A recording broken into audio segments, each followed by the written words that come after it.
And one day when we were talking, he was like 20 years my senior. I said to him, when one of us dies, we should come back and let the other one know that there is a life after death. And of course, I was hedging my bets. I was like 10 years old, you know. He was going to croak first. But he said, yeah, let's do that. And he used to stay at my parents' house many, many weeks in a row, months.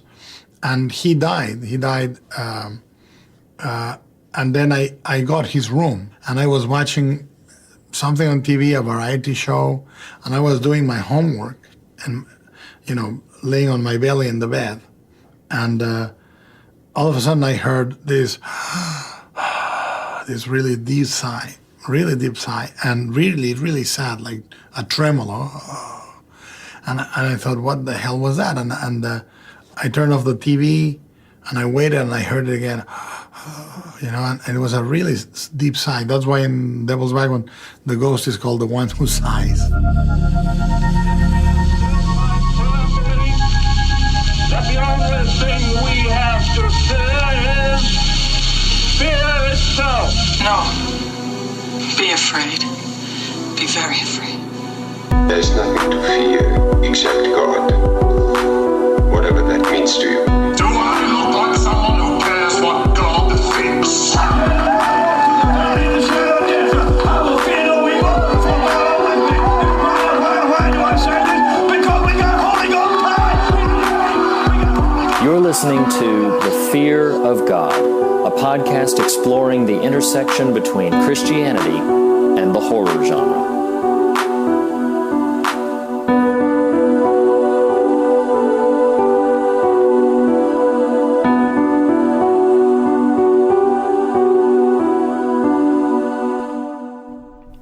Hello, everyone, and welcome to the 79th episode of the Fear of God podcast. Yours, mine, that other guy Reed's absolutely favorite podcast, discussing things faithful, things fearful that happen to be hosted by guys named Reed and Nathan. I can't think of a better one that fits those qualifications than this one. I am one of your hosts, Nathan Rouse. Typically with me is longtime chum Reed Lackey. Strangely, he said something about just, I don't know if he had a long day at work or something, but he needed to go take a shower, that he was going to check in with us in a little bit. And I was like, Reed, I mean, that's fine, man, but don't forget your soap has to last you all year. You know, it is desperate times these days, and you just never know. And he was like, because Reed's a sudsy fella. He just likes to use all this. Before I get too much further down a really bad path, Reed, you're back! And you've got... You're so ridiculous. Of all the adjectives I think you've called me in our friendship, I think this is the first for sudsy. I'm a sudsy fella. Anyway, well, yeah, sudsy once, sudsy twice, sudsy three times. What you gonna do? So we are back. Reed, it is episode 79. I cannot believe that. And technically, it's like 82 if you count the Quarterly Kings, right? That's true. Well, the Quarterly Kings, and then we've had a couple of bonus ones here and there. So yeah, there's definitely been more than 79 actual episodes. But in terms of like the actual, we'll just call it 100. Well, we're not there yet. Let's not get ahead of ourselves. There's a whole 20 bonus episodes. like if we get around 94 or something, I'll be like, maybe. But no. Like, we're getting close. So we had a good conversation last week about the orphanage, and you taught your kid how to play Knock on the Wall. I did not. I'm getting to the point with the size of my brood where we can play a full game of Knock on the Wall with the number of people that are under my roof. Oh my gosh. But why would you ever? Because that's just setting yourself up for terror. That's just setting yourself up for scary nights. It would be much like the night you had when your child walked in as you're watching The Orphanage. Dear Lord! Listen to the episode; you'll hear that. You'll hear that lovely story. It's better than Kevin walking out on his mom and dad. Oh my gosh! You will not let that go. We are. I don't know. The thought of kids walking in on things, it made me think of that. Sure. So we are full bore now. Last week was kind of a prologue, kind of an epilogue. We just like labels. this is the first full episode of #Del Toro, and we are going to be discussing the Devil's Backbone. But before the devil and his backbone have their day, I just gotta know, Reed, what you watching? Oh my gosh. What you reading? Please stop. What you listening to? That's my Bob Dylan. Here's what I knew. I was like, the moment that it was out of your mouth, I was like, this is not a reference to Devil's Backbone. This is not a reference to anything. This is your absolutely absurd impression of Mr. Dylan. I was like, oh no. To be fair, I didn't know it was going to happen until it was happening. So okay, you know. All right. Well, I'll give it to you. Right. So yeah, I'll go first because I'm very, very super excited that I finally gotten to dive into this. As listeners know by now, and anybody who's been friends with me for longer than 2 minutes, I am a tremendous Star Trek nut. I'm a huge Star Trek fan, and I've always watched the shows as they've come out. And for me, it was a bit a bit conflicted because the new Star Trek show is only available through CBS All Access, which is a service you kind of have to pay for. And while I don't mind paying my money down for the appropriate content, it's difficult to justify that when there's only that one show that you're interested in. But my good friend of the show, actually, Anthony Doris, who's been on the show and who I occasionally buddy around with, he also is a avid Star Trek fan, and he has CBS All Access. So I have now dove into the new Star Trek Discovery, and I can report that it is wonderful. I'm only a few episodes in, but it is fantastic. And it's easily the most cinematic of all of the Star Trek TV shows so far. Like we commented probably several times throughout the course of the episodes, like, I wish we could see this on a really big screen because it's just so gorgeously shot. It's got some incredible special effects. The narrative is very complex and pretty dark for a Star Trek show. Surprisingly dark. But yeah, it's very, very, very strong so far. Again, I'm excited to finish out the season. I haven't finished out the season where I am right now with it, but I love it. Love what I've seen so far. As someone who has very limited knowledge is the wrong word, though maybe not, exposure to the Trek verse, where does this series fall in terms of the timeline of the world? It is 100 years before the original series. Whoa. Which makes it later than Star Trek Enterprise, the last network TV show that aired. That took place about 300 or 400 years before the original series. This really? One takes place only. Yeah, and this one takes place only 100 years before the original series. So Enterprise, the series, is there a ship called the Enterprise in it? Yes. But it's 300-ish years previous to Kirk. Yes. Yeah. Interesting. Yeah, so like, yeah, it's getting a little nerdvana here, but yes, like, so Enterprise. What did you just say? The ship, nerdvana. What word did you? Okay. Go right ahead. Nerd. Have you really never heard that term? I'm not sure I have. I really don't traffic in these things. You geeks and your stuff. Like, I don't really. In the geeky colloquialisms. Yeah. So the ship that they are on is not the actual Enterprise, but the reason that the show is called that is because it's kind of the launch of all of these things that we've come to consider. Like that what made that show very appealing is that you got to see the beginning of things that by the time you reach original series, which of course was 50 years ago, certain things were commonplace by that point, but you get to see how they came about and what sort of prompted them. Like tribbles. I cannot recall. I do not think there were any tribbles in Enterprise. But yes, there's that. All right. There was a tribble in Discovery. Sort of a really? blink and you miss it, but it was there. Yeah, absolutely. It was like the proto tribble. It was like the prequel tribble. We'll call it that. The proto tribble. Okay. Well, you clearly are rather nerdy. about that. For me, I am not wrapped up in anything like that. I will say, just as a purely like upstanding non-nerd sort of what you're watching, what you're reading, I have been poring over the Last Jedi behind the scenes material. Oh, so we're about to have another one of those. No, we're really not. I was just making the long game. There was the attempt to say, Reed, you're such a nerd for loving Star Trek. Meanwhile, I'm like, it's not even that I loved the Star Wars The Last Jedi. It was that, dude, I'm all in on the behind the scenes material on The Last Jedi. Digital I've been watching that slideshow of all the artwork, and I'm just cranking up the 4-hour slideshow of the artwork. I can't believe the Fothier's escape was actually 5 minutes longer. No, really, it was. Wow. But it was? Really? Yeah, that is one of the few things. So actually what's fascinating, and I'm really going to only spend like 2 minutes here. So the three primary elements are, one is called Beyond the Force, or Balance to the Force. And it's Johnson talking about some of the choices he made kind of to display the Force in The Last Jedi, and it's really lovely and really awesome. The second piece is there are a bunch of deleted scenes. Fascinatingly, there is a lot.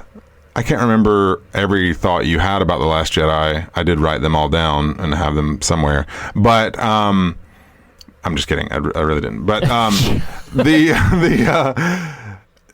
one of the criticisms that I would give credence to before the haters sunk their teeth into that movie was just a little bit of shriftness as far as Finn goes, the character of Finn. Sure, right. Dude, right. There's a lot of Finn stuff that got left on the table that actually is really great and really fleshes out the arc of that character in that movie in a way that I'm kind of like... only from a runtime standpoint do I get leaving them out. Like, okay, all right. From a pure story standpoint, they're fantastic and worth your checking out. Lastly, there's a feature-length special called The Director and the Jedi. That's like, just as you'd imagine, it's like a documentary about the making of the film that I'm about 2/3 of the way through. So anyway, yeah, I've been watching The Last Jedi behind the scenes material, yo. You can have your Star Trek Discovery, well, nerd. Wow. Oh my gosh. I'm just kidding. Hey, well, that is the great debate. That's the great debate, is Star Wars versus Star Trek. So now everybody knows where we lie. Right, I guess so. So yeah. Although, well, I was going to say I do like the Abrams Treks, but a lot of Trekkies don't consider those like, legit. If you will, I do. I know you would. Yes. Why don't you, since you so bespoiled and decried my intro to our segment here, why don't you take it out, Mr. Dylan Aficionado? Okay, all right. What you watching? What are you reading? What are you listening to? That was good. And not to be left out. What you watching? What you reading? What you listening to? Listeners have already turned us off. They're done. They're done with this. They're done with this nonsense. This singing to. They did to when I called you Sudsy, and they got worried about the content of this episode. All right, so that was that, and now this is this. We are today discussing. I want to say like El Diablo, but I don't know backbone in Spanish, so it would just be like El Diablo, backbono, but that's. No, I believe it's El Espinazo del Diablo. I believe that is what it's in. Which is funny because I think it's literally translated as the devil's backbone, I believe, but it looks on the page like the spine of the devil, which sounds like more chilling. It does sound chilling. Like the spine of the devil, like yeah. So, but El Espinazo del Diablo.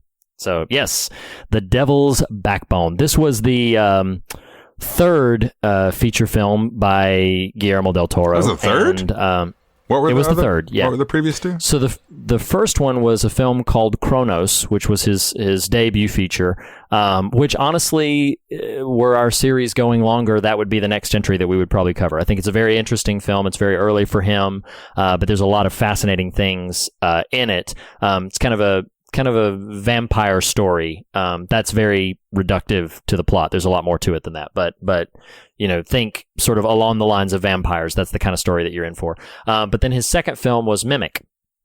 And have you ever seen Mimic? No, I never have seen Mimic. Do you like it? I do like it. I'm a bit of a defender for it, but I understand. Who's in it? The biggest name. I'm trying to recall if I know anything about it. Yeah, the biggest names in it would be probably Mira Sorvino, who stars it. And Charles Dutton is in it. But yeah, I mean, I like that film a lot.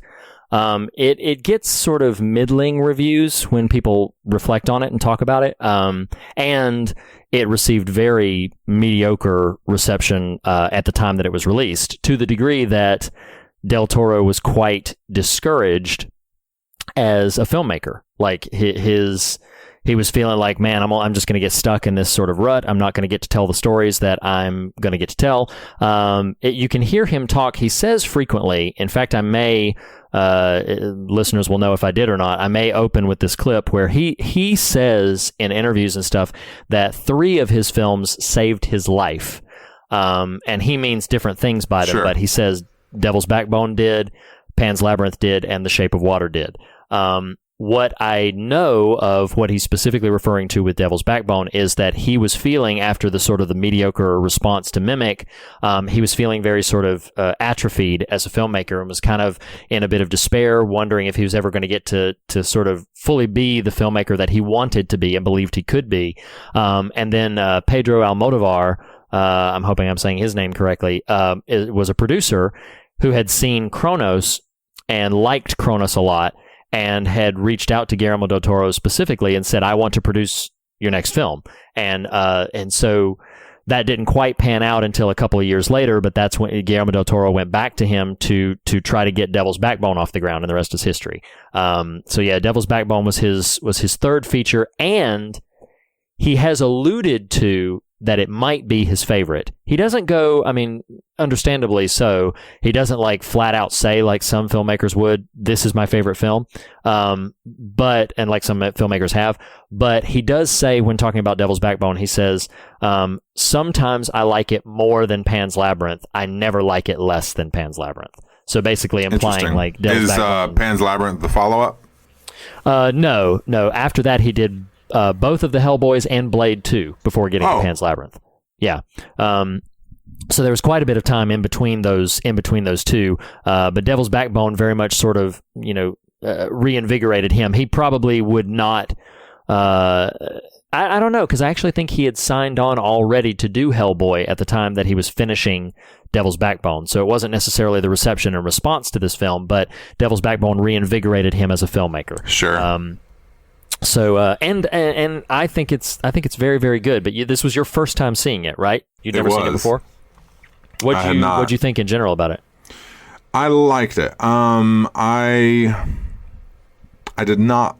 I was about to say I did not love it, but that sounds like negative. I don't mean to sound negative. I enjoyed it. I think that I'm anxious to see sort of some of your thoughts to maybe bolster some of what I had just inklings of. Okay, sure. There were things about it I really enjoyed. I loved the tone. I loved the sense of place and time. Yeah. I love kind of what the story... I texted you. I don't know if you remember this. This is probably in the last... It's when the kids are attacking Jacinto, or I think that's how you say it. Oh, yes. Jacinto. Yeah. Yeah, and I was like, this is so dark. And not in a bad, dismissive way, but just in like, oh my goodness, this is rough. Yeah. Very heavy film in a lot of ways. So yeah, some of the elements of it are a little odd, and I didn't totally know what to do with, like her being an amputee per se, Jacinto being her lover, like some of those things that are just kind of like, okay, those are kind of odd, unique choices. But overall, sure. I like a lot of what it is doing. It is not I would not rank it for me personally. Now, hear me, that's a very hot take. That's like watched it one time, trying to process sort of approach. I don't know. Right. It's very possible that I would watch it again with a learned eye and have a better, deeper appreciation for it. I don't know. My first is a bit more, it was good kind of feeling. I don't disagree with that. I wouldn't kick against that at all, because I think that was kind of my first response to it. Is I had heard a lot of really positive things about it when I first checked it out. At the time that I had seen it, I had already seen my first viewing of it was following a viewing of both Hellboy and Blade 2. So I kind of came to it later than a lot of other people did, and being hailed as like, oh man, if you like Guillermo del Toro, you gotta see The Devil's Backbone, and so I think it might, in an initial viewing, might have been a bit overhyped for me. I appreciated it significantly more this time around, so maybe that would be a similar experience for you, but again, I don't know. I think one of the things that really stands out to me about Del Toro as a filmmaker is, and this is going to be more substantiated by perhaps some later entries in this series that we're doing, but the man makes films with more overt compassion than almost any other filmmaker I can tell today. And that may sound like initially sort of an odd sentiment to express, but I'll substantiate it.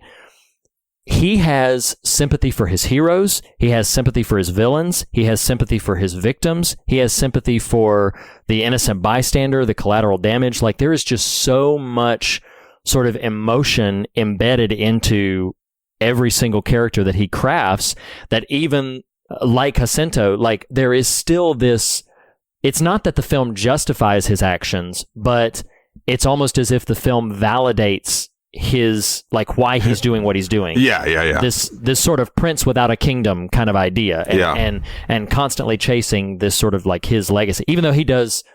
I'm using this word in context and contrast to the other words I used. He does some almost irredeemable things, right? And that is not to be dismissed. But there is still this sense of compassion that exudes off of Del Toro's films. And that's something that I feel like I was always subconsciously responding to, that I'm a bit more actively aware of now that I've seen, all of his catalog, most of his catalog, a couple of times. I will say, if I can jump in. Sure. Yeah.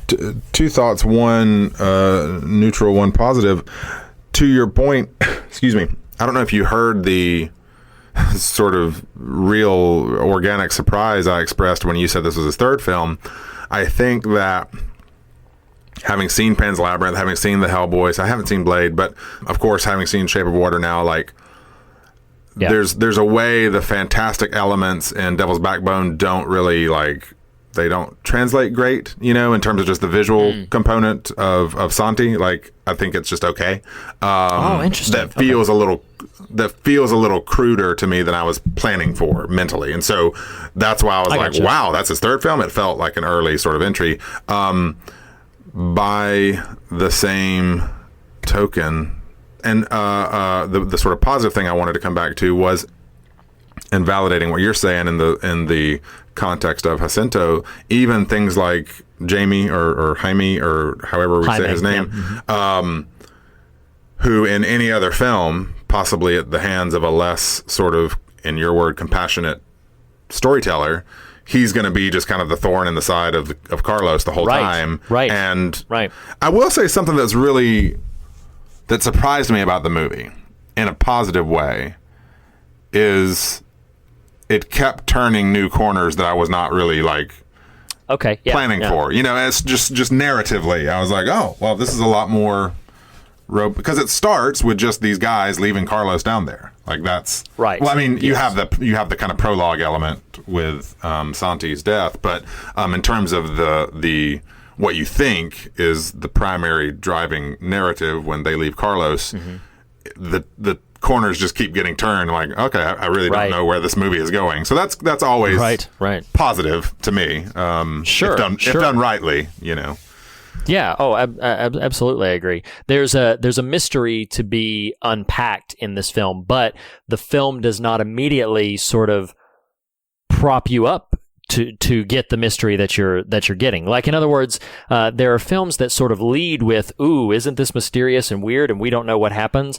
this is a kind of film that you almost don't realize until it introduces these new elements that it's like, oh, yeah, I didn't even realize that was like, in other words, there's no reason for you to suspect that Jacinto is directly connected to Santi's death. There's no real reason in your initial, because you're almost thinking, when you're hearing the opening narration, you're almost wondering, like, how far back is this flashback going? You know, like how the thing that it's showing you is it's showing, you know, one of the early images. I can't remember if it's the very first image, but it's one of the early ones. If it's not the very first one, is that, you know, the hatch opening in the airplane and the bomb falling down. Right. Know?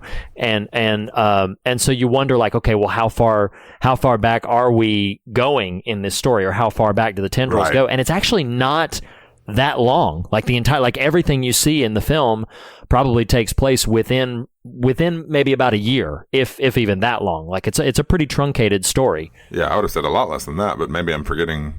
Yeah, it might be just a mere matter of weeks or months or something like that.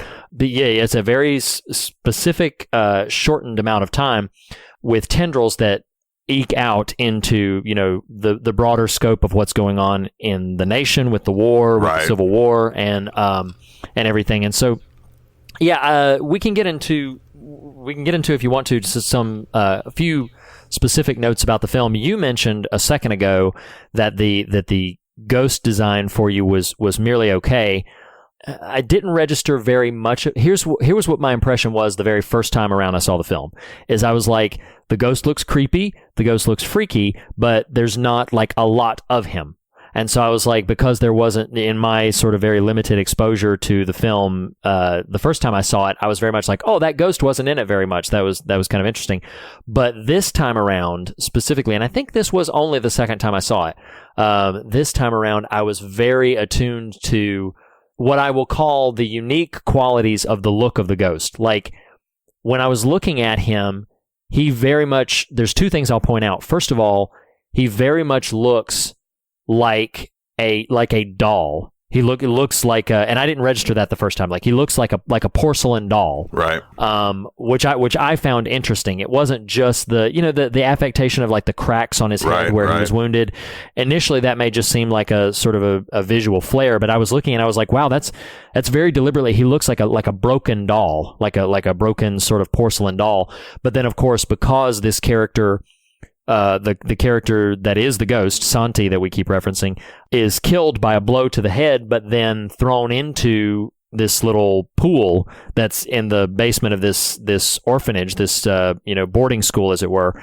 The blood that would have eked out from his head is like flowing upwards in the water. So as a ghost, he's walking around, and that trickle, that flow of blood is still sort of eking up from his head, which I don't know that I really registered the first time through, but this time around I was like, wow, that is pretty cool. I thought that was pretty cool. Just a little sort of touch. But I will say, one of the things that immediately drew me in, and it did not the first time through, one of the things that immediately drew me in this time, because when you see it for the first time, you do not realize, huge spoiler alert, everybody, if you want to see this film beforehand, I'm about to spoil the ending of the film.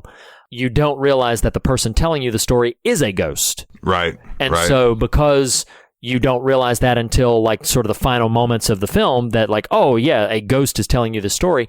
The opening lines of like, what is a ghost? That really connected with me more the second time through, because I'm like, oh, a ghost is telling you this. So it sort of reframed the whole piece, that I'm like, oh, okay. And that's when we, dive more whole cloth into what I got out of it thematically, that really substantiated my feelings on the film of just like, oh yeah, that's in large part what I walked away with, is this exploration of what is a ghost. Do you have, hey, real quick, do you have that text in front of you? I do, yeah. So I have the version of it that's at the beginning, and I have the version of it that's at the end. Well, they're similar. Yeah, it's only different by one line. So I'll read it. It says, "What is a ghost? A tragedy condemned to repeat itself time and again. An instant of pain, perhaps. Something dead which still seems to be alive. An emotion suspended in time." God, I love that line. "An emotion suspended in time, like a blurred photograph, or like an insect trapped in amber." Very poetic language. None of which, except for this something dead which still seems to be alive, directly related to, a phantasm of of a human. It's like they're talking about this. Well, but I context. think one of the things that I found so fascinating, and I did pick up on this when it repeats at the end of the film, both literally and metaphorically. What I found really great about that bit of scripting is, while the movie is ostensibly a traditional ghost story, all of those definitions have some sort of reverberation in the film. Yes, absolutely. An emotion suspended. What was it? Suspended in time or something. I think about an emotion suspended in time. I think of Carlos's when he gets abandoned by the folks there, sort of thing. Even your amber, an insect caught in amber, that's probably the least, or at least theoretically the least sort of relevant one. But think about the bomb. It is static. Exactly. It is a dud, as it were. But it suits that sort of language, if that makes sense at all. I'm with you. I really liked that. He is aiming for more than just a quote unquote traditional ghost story, and more or less achieves that, I would think. Oh, no, I totally agree. I'm going to ask you a question that is going to probably seem a bit random or a bit odd. So when I watched the film, I watched it on the horror service Shudder, and the captions for the film translated the very last line of the film, where after it goes through that whole paragraph again, it says, "That's what I am." Uh-huh. And was that the same, if you can recall, was that the same sort of final way that the last line was phrased? Yeah. It, as I'm looking at listeners just happening in real time, peek behind the curtain, I like this so much more, and this speaks to sort of the disconnect of Spanish and translation. Is this text that I'm reading on IMDb translate that last line not as "that's what I am," but "a ghost is me." And I find that sort of more haunting about it. It's like, because he's having these exploration of what is a ghost, what are all these things. It's like, well, a ghost is me, like that, like this sort of personal identification for it. Which, yes, in all practicality, "that's what I am" is saying the same thing, but in my opinion, sort of less poetic language. But that to me was really what stood out to me. Do you want to real quick, before we dive too far down, can you briefly summarize this? The one reason I say that is, sure. Context of who is talking is a little lost if you don't really know what's happening in the movie. That makes sense. Yeah, sure. So as briefly as I can, this film takes place during the Spanish Civil War, and you are shown in the very opening scenes. You're showing some bombers driving overhead, and a bomb drops into this into the sort of court square, the courtyard of this. It's not an orphanage. It's more like sort of like a boarding school, as it were. But it is a place where soldiers have come to sort of drop off destitute children while they go and fight in the war, and people who have now become fatherless or become motherless because their family was killed in the war are taken to this place. So there's a collection of these boys, and we meet a boy named Carlos who's brought and dropped off here in the very opening moments of the film. And then as he's there, he's trying to fit in with the rest of the boys. There's this boy, Jaime, who is a bully. One of the sort of workers / caretakers on the film that we keep referencing is Jacinto, who ultimately is revealed to be the villain of the piece. And there is a pair of people. They are not a couple, but you get the inclination that he's the doctor into this boarding school, and then the woman who sort of runs the place is the woman that you referenced earlier that has sort of the main leg. She's only got one leg, and the person who is telling this story is that doctor. Right. But you don't realize until the end what happens is there is this gold that has been given to them sort of for safekeeping, but this Jacinto, who is on the grounds, knows about the gold. And you get the impression, no, it's not the impression, it's actually stated that he grew up in this place, that he lived here, went away, and then came back. But he came back not under the guise of, I want to help, I want to build things, I want to repair things, I want to help out, when really he's searching for this gold. He's searching for this missing gold. And then you come to find out that there's also like a ghost on the premises that I keep referencing, but this ghost named Santi that we don't really know exactly why he's there or what exactly happened yet. And so as the narrative plays out, Jacinto gets closer and closer to the gold. Eventually, it is basically revealed that somebody is going to come and the soldiers are going to arrive and they're going to decimate this place and they'll have nowhere to live. So that the doctor sort of makes a decision. We need to get all the kids out of here. We need to actually make them leave and we need to get them to safety. But their leaving means Jacinto will have lost his opportunity to find the gold because he keeps trying through all these different keys and he's not able to find it. So then what he makes a decision to do is he decides to blow up their chances, to just destroy their chances to ever leaving the place until he can find this gold. And along the way, he injures and directly kills both like his lover and a few other people inside the boarding school, all culminating in sort of the doctor standing watch and saying that he's going to protect the kids. But then he actually passes away after, succumbing to the injuries that he had earlier. I'm skipping over a lot of beats in this film, but just to give some context for like who he is and why he's telling this story. The film is all wrapped up in, there's sort of these, I'll call them all ghosts. There is one actual ghost in the film, that's Santi, but there are all these sort of ghosts. There's the ghosts of relationship, the ghosts of what might have been, the ghosts of the sort of the loss of humanity in what's happening in the war-torn Spanish countryside around them. And so that's what the film is sort of populated by, which is how I kind of contextualized his opening and closing narration when he says, well, what is a ghost? Well, it's all these different things. It's a tragedy. It's an instant of pain. It's something dead which seems to still be alive, and all of these kinds of things. A ghost is me. A ghost is me. So that's, I did fast forward through quite a few beats and it's worth mentioning, because I didn't a few minutes ago, that sort of the heart and soul of the film, as I see it, is in the sort of kinship of these boys that are all staying there.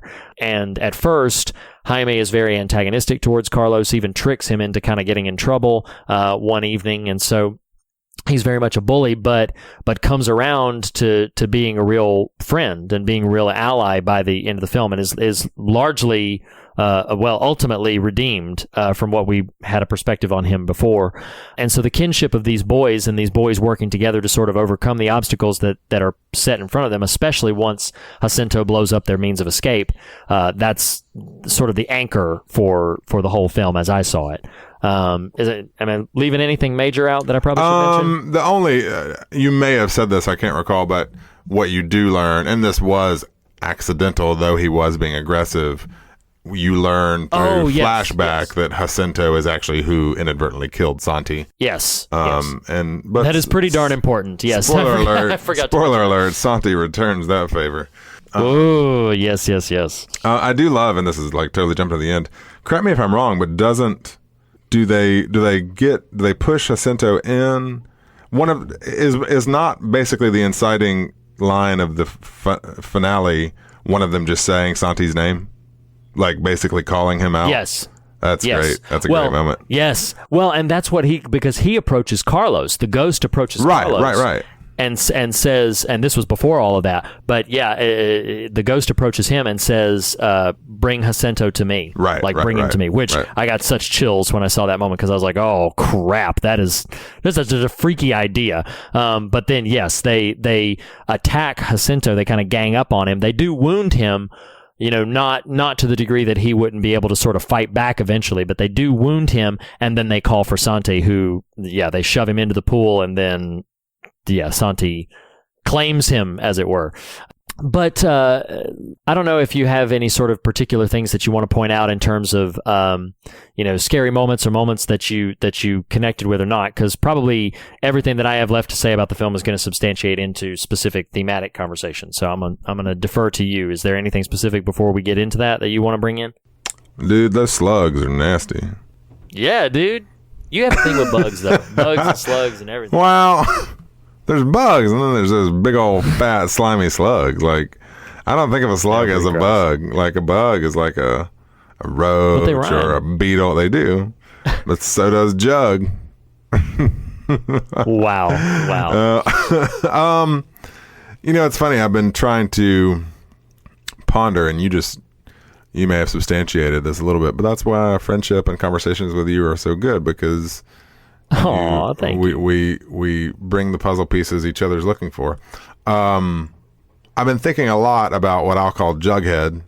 You like that? Oh, yes. I do love that. That's a Lost reference, welcome. everybody. It is. Because, like, Del Toro is a smart director. Like, you don't just literally drop a bomb in a movie and that doesn't go off and it not have some sort of significance. Right. Like, right, this can't just, I don't think, is just some sort of incidental. It's too random to be random, if that makes sense. Right. And you just made a comment a minute ago about them all being ghosts, or there being ghosts everywhere or whatever. And I'm like, that's kind of it. Like, they are, yes. The bomb doesn't go off because the bomb blowing up conveys trajectory and movement. Right. And, a course of action, whether, negative or not. And sure. whether it's a commentary on, I don't know enough about my Spanish Civil War history. Me either. Whether that's a commentary on, the Spanish Civil War directly, or what happens in a culture that is plagued by civil war.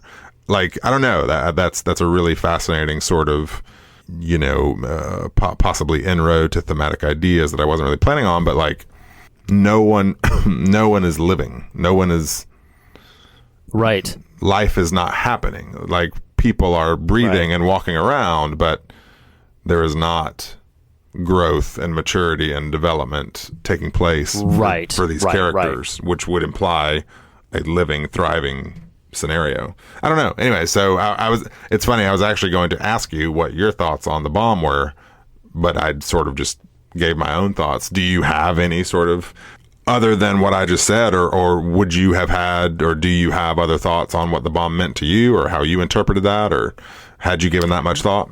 No, I had, and I think I'm right in line with you. I would have, in a singular sentence, called it just the ghost of the war. Yeah. That it is just that it is, I like how you connected that to the insect trapped in amber that he comments out. Like the presence of the bomb is really compelling to me, but I think it's a metaphor that you could approach from several different angles, which is why I think it's so compelling. Right. I mean, it is. It's this, essentially, a bomb dropping like that, which, by the way, that was kind of a freaky shot for me. Like, just something that is somewhat unnerving to me. I don't know if we've ever talked about this, but mentally I have, it's not a fear, it's just a flash of sort of anxiety or terror, as it were. I do have, when maybe it's just a general fear of the dark. I don't know. Maybe you could chalk it up to that. But if I'm outside somewhere and it's nighttime and there's like an openness, I do sometimes sort of have a flash of fear where I'm like, ooh, if something were to just come out of that blackness, like I wouldn't know what to do. Like, and there's a shot in the film. Is this like Blake Collier's fear of open, terrain? Oh, that is hilarious. You know what? Maybe it is. Shout out, Blake. Yeah. But honestly, like, so the other night, I think I've referenced this before. Where I live is next to a field that has some power towers right in the middle of the field. And bizarrely, because my brain is just weird sometimes, I was walking out taking the garbage out, and I can look up and I can see those towers.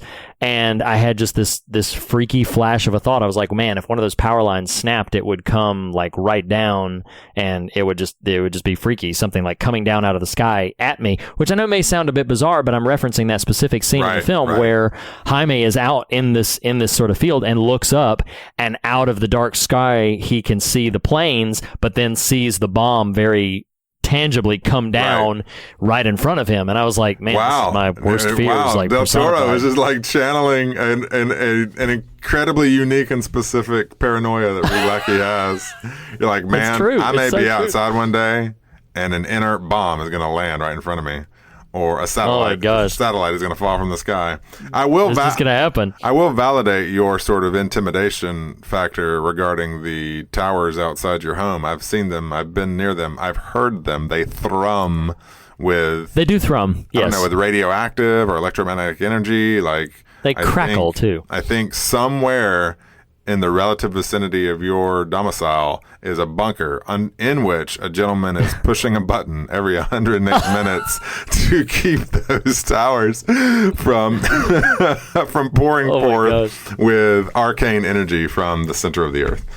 Who knew that there were so many connections to Lost in the Devil's Backbone? You know.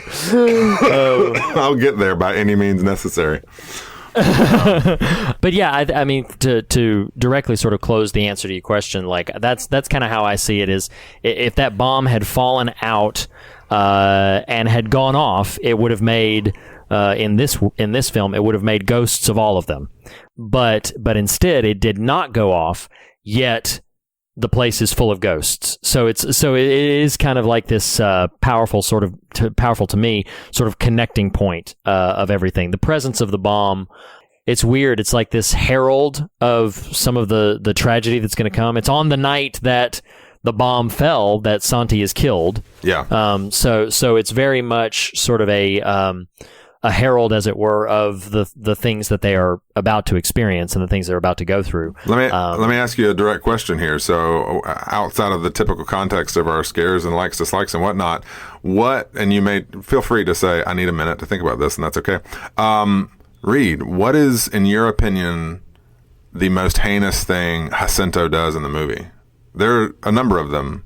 What is the worst to you? There are a number of them. I think it's the primary thing that comes to mind is killing her out on the road. I've forgotten her name, and I don't have it in front of me. Conchita. Yeah, that's right. Killing Conchita out on the road. That's your vote. That's my vote. In the moment. Once I hear yours, yeah. In the moment, that's my vote. So mine builds on yours. Mine would be Jacinto giving Jaime the ring that Jaime gave Conchita as a hey, guess what, buddy? I killed her. Like, yes. Oh my gosh, I agree with that. That is such. Yes. If I can say it, that's a move if there ever was one. Yes. Indeed.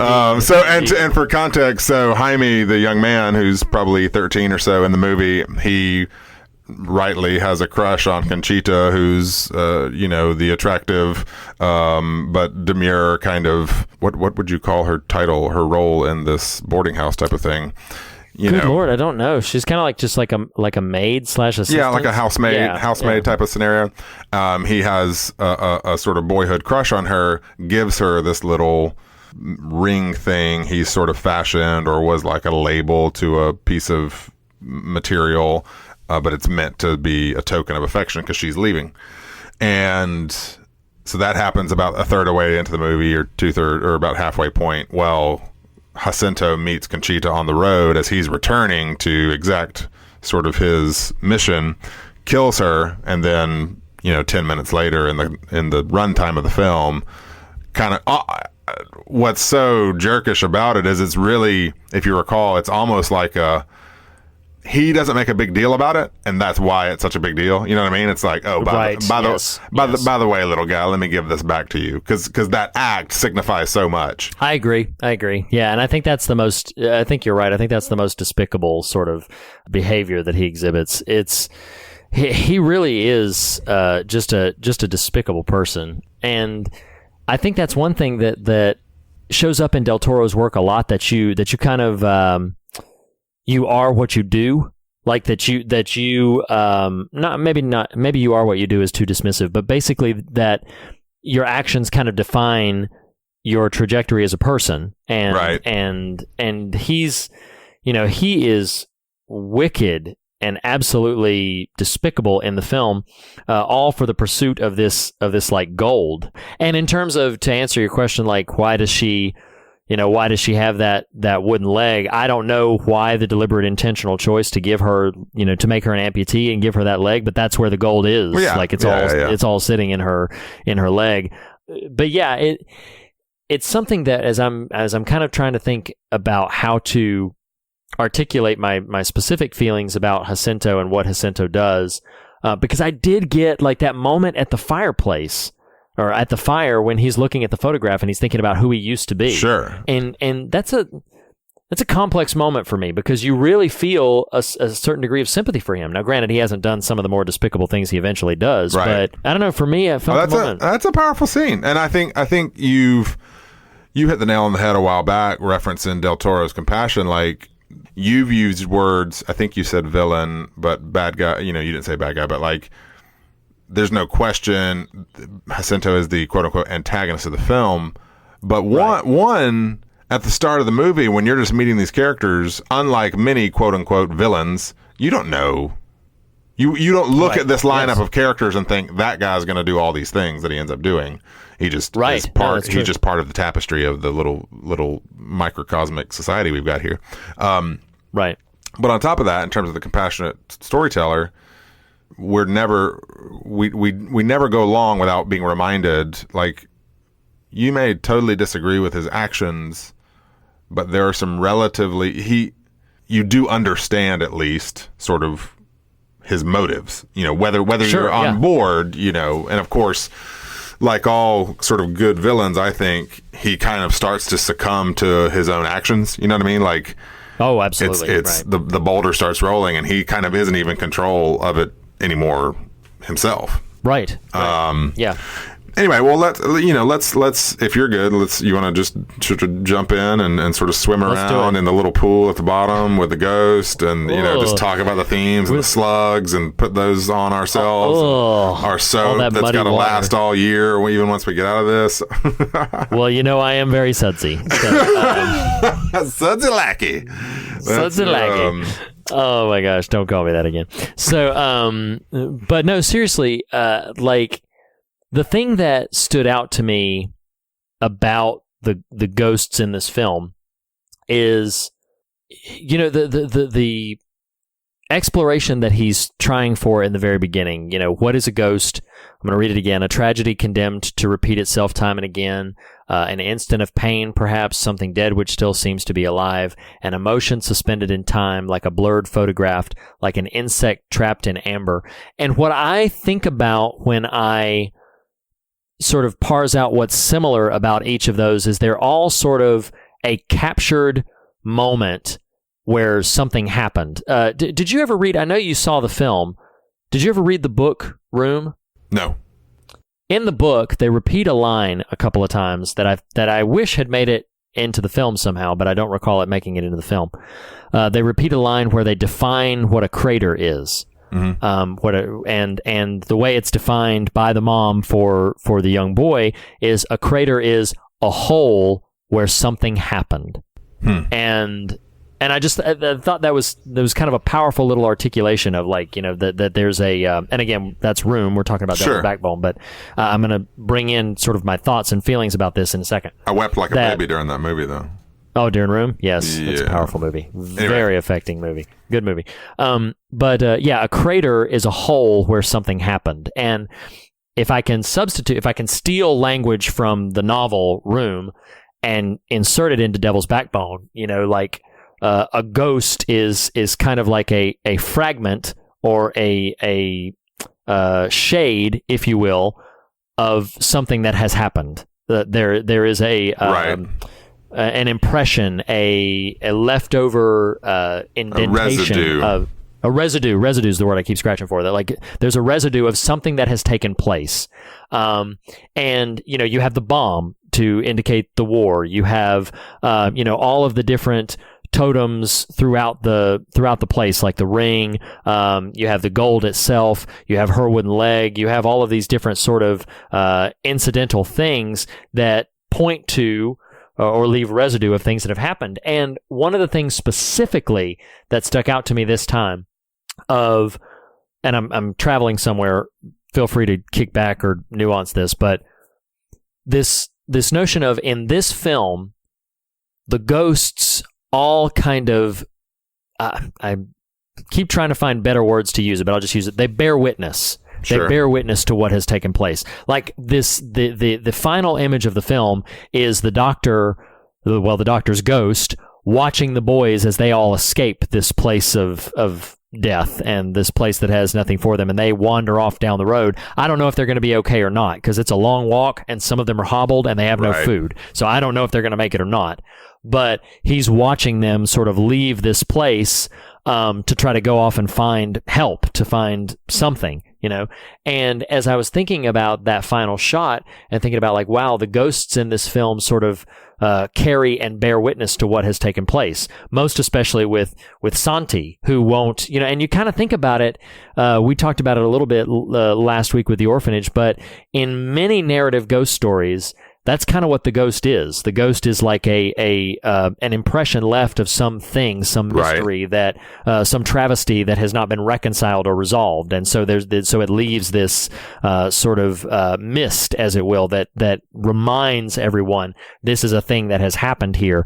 And so I really just got to thinking in this film about pain as witness, and ghost as witness, and the past as witness. And that's just kind of what sort of kept a drum that kept beating as I was watching this film, is these fragmentary residues, as it were, bearing witness to the tragedies or the atrocities that have taken place before. Because in the film, the literal connection to the title is this sort of child who is born deformed, born, you know, prematurely, and they have a kind of a spinal deformity. It's like a spinal separation, and that is, you know, sort of colloquially known as the devil's backbone. And what he says is, you know, the devil's backbone is supposed to represent a child who should never have been born. And it was something that, I don't know, it all connected for me, this idea of there are things that have happened in the world, things that have happened to these individuals that are painful and that are tragic, and there's a lot of loss, there's a lot of death, there's a lot of suffering, and basically they create ghosts which bear witness to that pain and bear witness to that suffering. And that's what just sort of stuck out to me, is that it's not just that these atrocities take place and then they're done, that something is left behind, even if it's only the shell of a bomb or the memory of a spirit hovering over the water. You know what I mean? Sure. So, you know, I know those are kind of big, heady ideas, but that's kind of that's kind of what I was scratching at when I walked out of this film.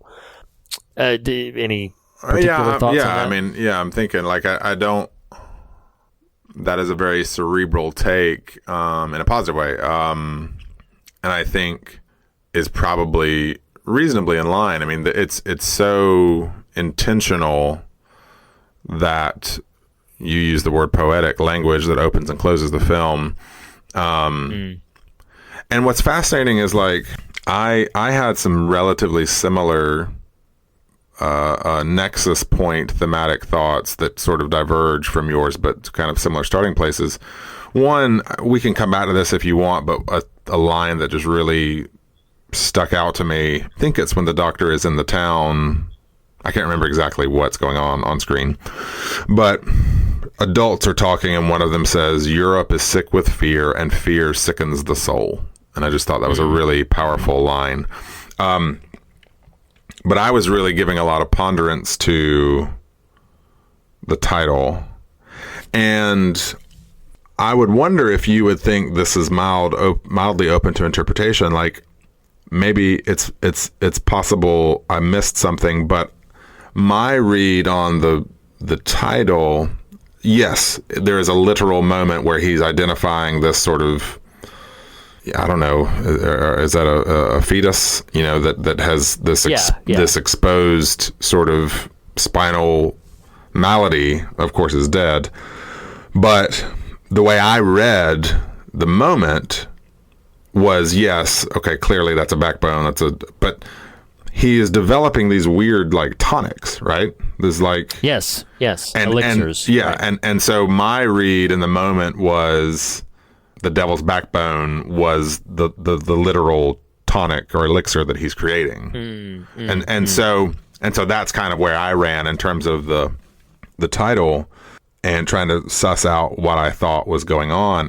And what I wrote down is the devil's backbone, if this interpretation is, legitimate, it's a fake tonic to heal wounds, right? Or I mean, like it is not real. He says it like this. It would do nothing. Right, right. Probably do harm. Yeah. Right. And one of the most literal sort of analogs to that idea to me in this story is the gold. Like this thing that kills everyone. The pursuit of which in that little society kills all the adults ultimately, and some of the children, is the pursuit of this gold, which to Jacinto at that point, it's purely the white whale, right? I mean, like, to acquire this is not going to do him any good. And I had this weird, so a lot of things are happening here. You referenced the viability of those kids as they get out. I would wager, and I don't think this is purely my sort of generally hopeful sort of attitude at work here. I actually think the movie is probably suggesting they will find, a positive end, because that they'll make it. Yeah. If you take I'm going to run with this for a minute, and feel free to jump in as you feel the spirit move. One of those poetic lines is a thing doomed to happen over and over. I'm paraphrasing, but that's the idea. Yes. There is a closed circuit in that little town. Yes. Even things like, Reed, this just came to me as we were talking. Jacinto leaves, but he doesn't stay gone. Right. He comes back. Conchita tries to leave, but she can't get away. Like, she can't get away. They are right. If you almost envision, to the point that one of those scenes, the scene that takes place when the doctor sees Ayala getting shot in the right, the lineup or whatever, like that. I think one of the reasons that scene feels so dissonant is this exact reason. You think of those wide shots of that little boarding place, and it feels like the island in Lost. I'm really not intending to continue to write Lost references, but you know what I mean? Like it's right. These people can't get out of the cycle they're in. And I'm going to make what may feel like an odd sort of call out here. So we are recording the day of the nationwide teenage-led school walkout. Yes, right. And anyone who's listened to this long enough or follows me on any social medias will know some of my feelings about this stuff, but I'm less interested in the moment in that specific conversation, like, well, should or should not these be doing it? I'm interested in how these things compare and correlate. Like the movie is sort of about the doomed cycle adults perpetrate on each other. Right. And how it overlooks, perhaps oppresses, perhaps kills children in their care. Yes. And dude, what happens at the end of the movie? Those kids find their agency. Yes, they do. Very deliberately. And in doing so, sort of break the system. Yes. I don't know. That's just really kind of... And break free from the system. Yes. Yeah. Totally. Yeah. Yes. And that's sort of what I meant there. But yes, thank you for the clarifying language. Like they... And I don't know. I think in one sense, the movie is really challenging from that standpoint, as good story does, is kind of finds you where you're at and you know what I mean, kind of addresses some of the things you're already thinking and feeling and observing in the real world. But like, sure. We are, dude, Reed, I can't tell you how many times, and this is going to seem, it won't seem like an odd call out, but I'm going to try to correlate it back in. Do you remember, I don't know if you've listened to it again at all, but our conversation with the Body Blood fellas during It. Yes. And this thematic notion that presented itself in our conversation of how in the real world, and it presents itself in the story of It, we basically charge our children with saving us. Oh, and I can't tell you how much I've thought about that lately. That specific talking point in the culture we're observing around us right now. And and you look and you take what happens in It and that idea, and now look at the Devil's Backbone, and it's like, I mean, the doctor who is sort of like the quote unquote good guy, the sort of hero, even he is selling snake oil. Yes. You know what I mean? Like, Yeah. the Willful complicity. right. The woman, you could make a case that Guillermo del Toro is a compassionate person towards broken individuals. You could also make a case she's fake. Like, she is, she's putting on for the doctor and, you know, sort of leading him on romantically, whether right or not, while sleeping with Jacinto. And this is represented in a very illustrative fashion, but a literal fashion, with having an amputated leg. Like, you know what I mean? All of the adults who theoretically are meant to care for these kids are just not. And Yeah, right. and you could say the ghost of this sort of story is the breaking that cycle, so that these kids don't have to be ghosts and can be living, breathing, thriving humans in a world that cares about them and for them. I don't know. I'm just sort of spinning off at this point, but no. I mean, it's kind of what the film invites, because the film on one level is rather complex, and it's multi-layered.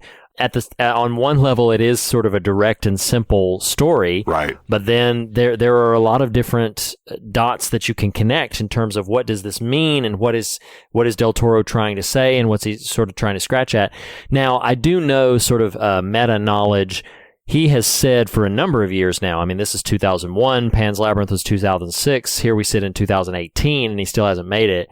But he has said in interviews before that Devil's Backbone was supposed to be the first of a thematic trilogy about children in the end of the world. Interesting. And that end of the world scenario, of course, being rather metaphorical. But Devil's Backbone is the first of that. The Pan's Labyrinth is the second example of that, and then the third, which he's talked about for years now, and is still on his IMDb page as in development. Pacific Rim. No, is a film called Saturn and the End of Days, and I don't know what the narrative is. I don't know what the story is. Basically, at this point, I hear Guillermo del Toro is directing it, and I will try to see it. But honestly, like it is sort of this idea of yes, children facing down the end of the world, and some of them make it and some of them don't. Santi in this one certainly. He is left to sort of that image of him. Maybe there is some quite literal Christ allegory going on, although I don't have the sort of the space right now to be able to articulate it. But like we see him. The final time we see the ghost is he's hovering over the water. He's standing over the water that he was cast into and in which he died. So that just all that idea of him walking on water. But he is forever resigned to just sort of stay and bear witness to what has taken place here. The rest of the children are not purposefully, by the actions of Santi, a ghost, and the doctor, also a ghost. The boys break free because the doctor, I don't know if you recall, I'm sure you do, the doctor is the figure that comes in and sort of releases the boys from that locked room that they were trapped in, and so he comes and sets them free. So in a sense, like, this is sort of trying to mirror, a little clumsily, but trying to mirror what I'm saying and what you're saying, and marry the two together. The ghosts, the fragments, the residue that bear witness to the tragedies and atrocities that have taken place can point to, and in some ways, point away from, so that the living can escape that cycle, and so that the living can break free of that, and they're not resigned to be ghosts themselves, and they're not resigned to sort of stay in that way. In that sense, the Devil's Backbone tonic that the doctor is making, that it actually works, but, and this is a bit horrific as it's spurting forth in my brain, but as with that very little tonic, it requires a death, as it were, in order to produce that tonic. So something that is dead produces something that can... I'll make this statement, and please, just listeners and my good friend Nathan, forgive the clumsy bumper sticker way that this is. Something through death presents and gives the possibility of life to what comes after it.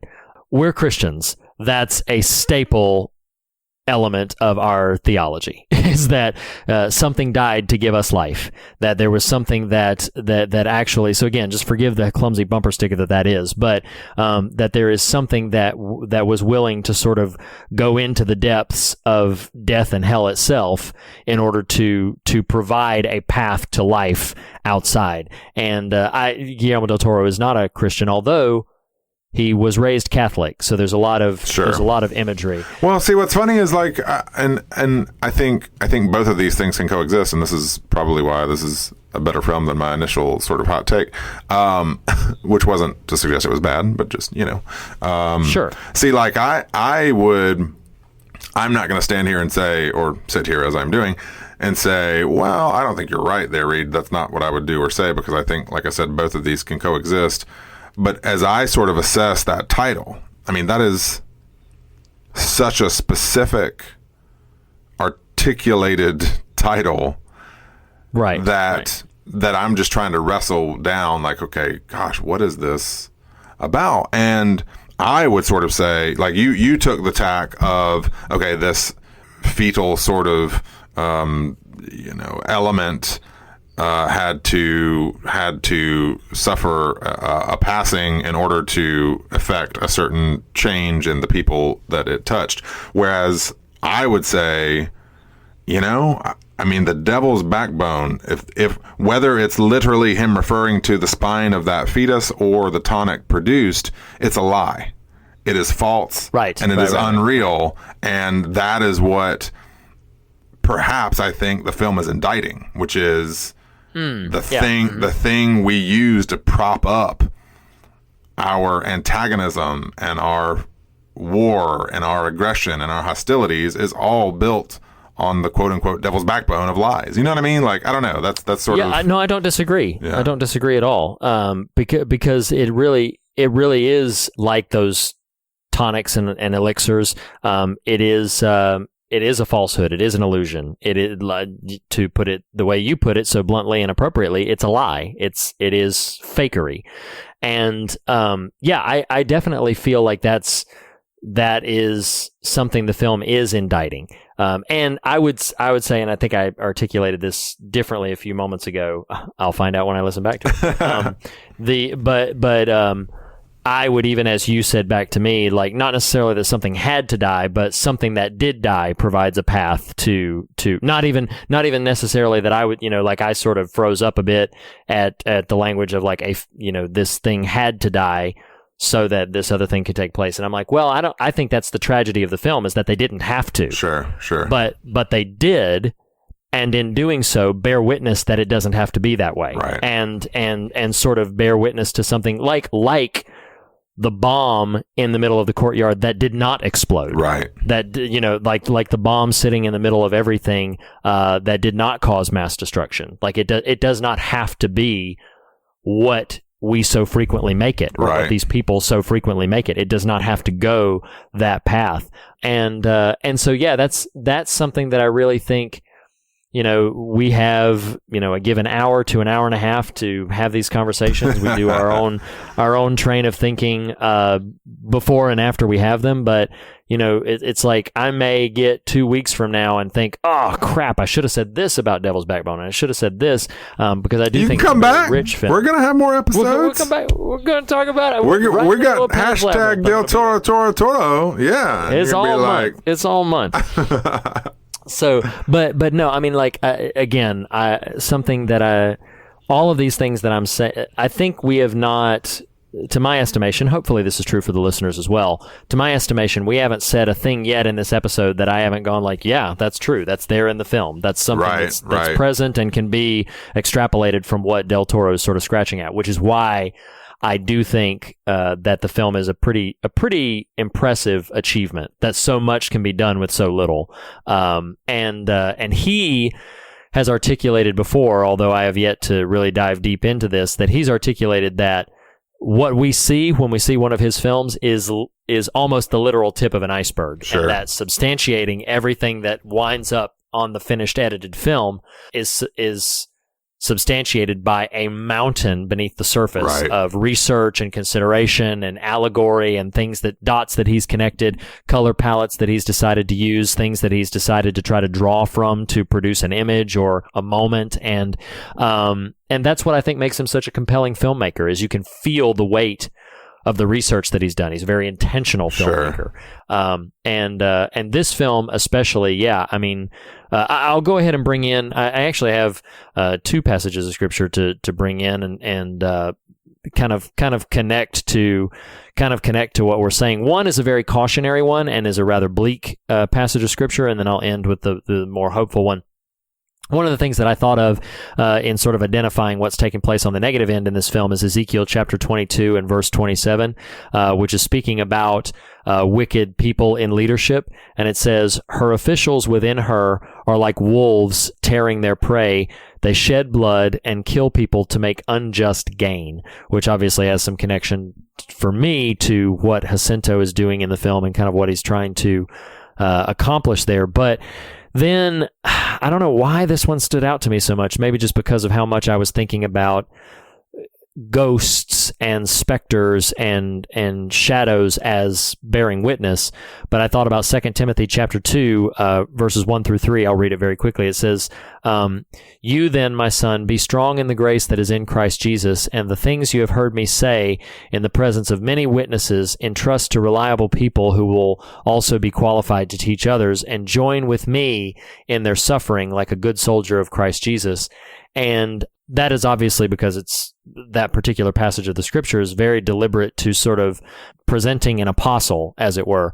But I think about this idea of like there are many sort of things that we can bear witness to that have taken place before. So I'm going to scratch at your idea for a second, that the things that are being led by sort of the youth of the Americas. I'll say this about the youth of the world. Recently, I saw, this is going to be very self-aggrandizing for a moment, so please forgive me. I'll only take a minute and a half. I recently saw a trend on Facebook regarding sort of the behavior of these youths and sort of the protests and sort of the things that they were speaking up against. And I saw a meme that makes me vomit in my mouth. And listener, if you are hearing this, we love you regardless. If you have shared this meme, take it down because it's an abomination. That they would share a meme that's like, hey, what do the young people have to say about this? Last week they were eating Tide Pods and they were, doing all this weird bathrooms and blah, blah, blah. I saw that meme a frightening amount of times on my social media feed. So again, listener, take that meme down if you shared it because it's tragic. It's a travesty. And I sort of formulated some thoughts in response to that specific thing, where I basically articulated and I wrote a blog about it and everything, and then I'll just share the thoughts in summary here, connecting it back to Devil's Backbone, is I refuse as an individual to denigrate or to shame what the youth are trying to scratch towards and what the youth are trying to move towards. Because if I shame them, if I degrade them, I degrade myself. I basically they've witnessed the generation that came before, and they witnessed sort of the ghosts of what we've left in our wake. And if they want a different life, if they want a better life, we are only fabricating and reproducing ghosts to refuse them that possibility of stepping into a better life, into a better world that they see ahead of them. And so to denigrate them because you disagree with their posture, or to denigrate them because you disagree with the specific sort of stance that they're taking, I think is foolhardy, because all we would be doing would be sliding deeper into death. We would be sliding deeper into, I'll just say it, connecting to Devil's Backbone, ghosthood. Sure. We would be sliding deeper into sort of this phantom mist, as it were, the more we try to fight against what the youth and the future generation are passionate about and scratching towards and moving forward, like the children who eventually break free from this boarding school and wander off down the road.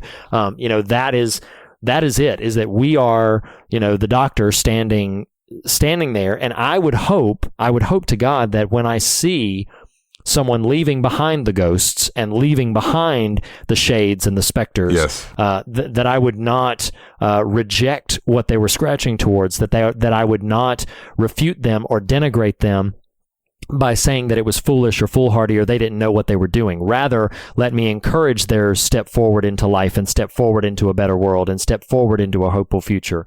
Let me instead encourage them to continue to strive to do things better and to do things right, and to escape. Yeah. I don't know can I jump in?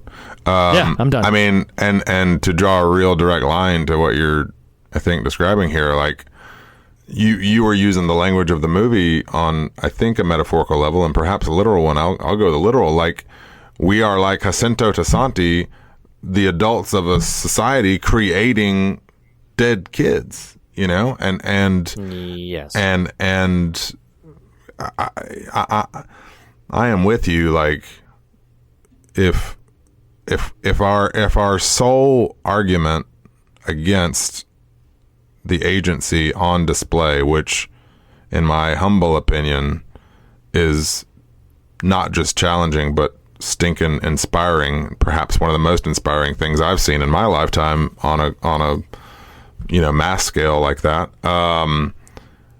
If our impulse is to say, but look at what these dumb kids were doing just last week, if that's our response, oh my gosh.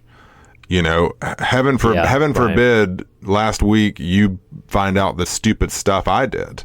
You know what I mean? Like the notion that of course, yes. You can't be taken seriously because someone in your demographic did a dumb thing. Like, oh my goodness. Yes, right. It precludes the idea that nobody can change and that nobody can grow.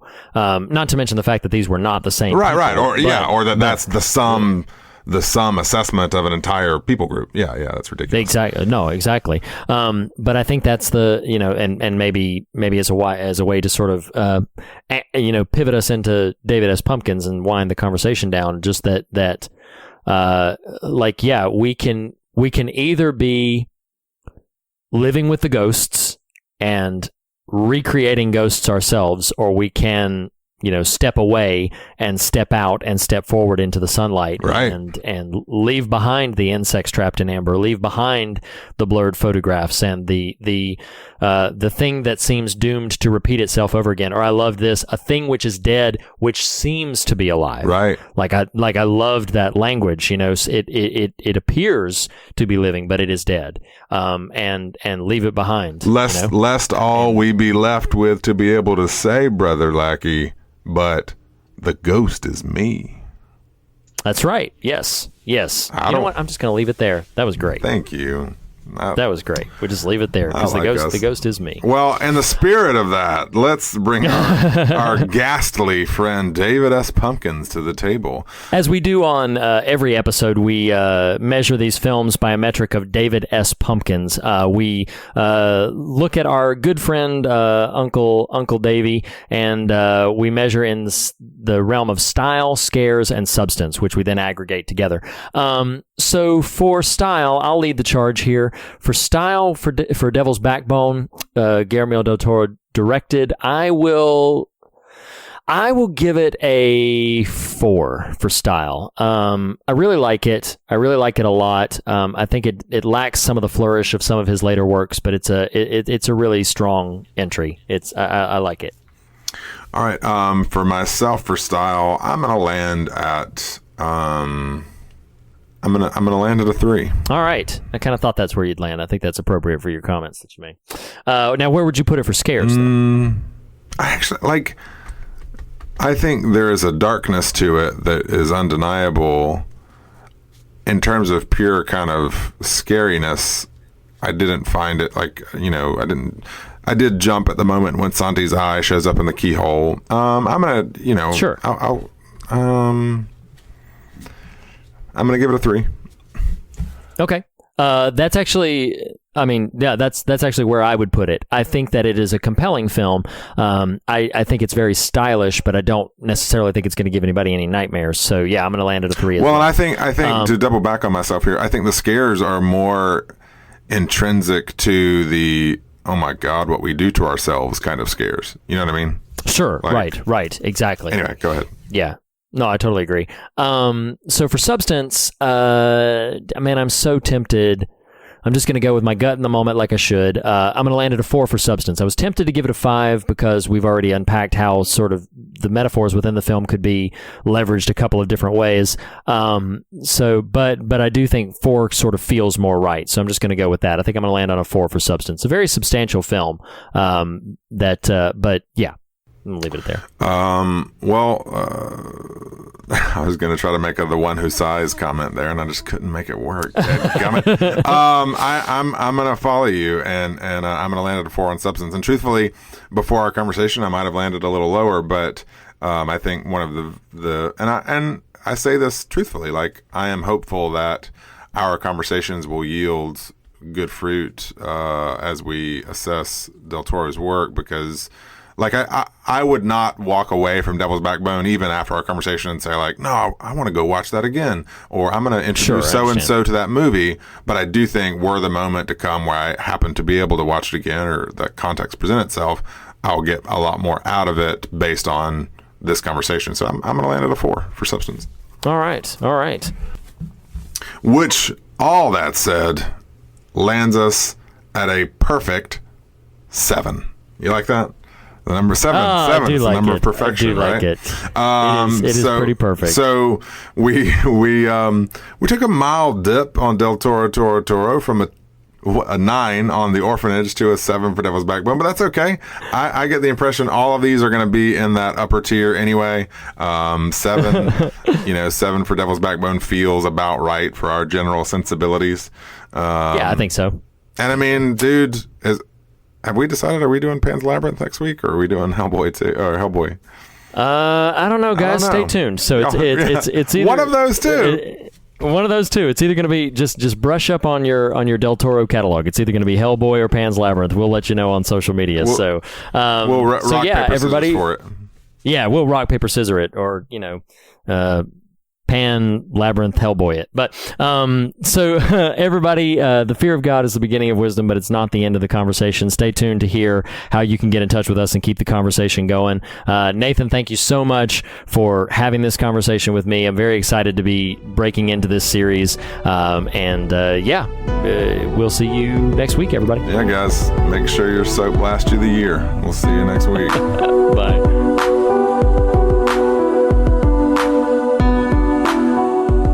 The fear of God is the beginning of wisdom, but not the end of the conversation. To continue this conversation, you can follow us on Twitter at The Fear of God. You can visit us on Facebook to comment on one of our posts or post there yourself. You can follow Reed on Twitter at Reed Lackey. You can follow Nathan on Twitter at The Nathan Rouse. Visit morethanonelesson.com to leave a comment on this post or any of the other official episode posts. Email us, fearofgodpodcast@gmail.com, all one word, fearofgodpodcast@gmail.com. And last but not least, if you listen to us through iTunes, we would greatly appreciate a rating or review. Thank you for listening. We'll see you next week.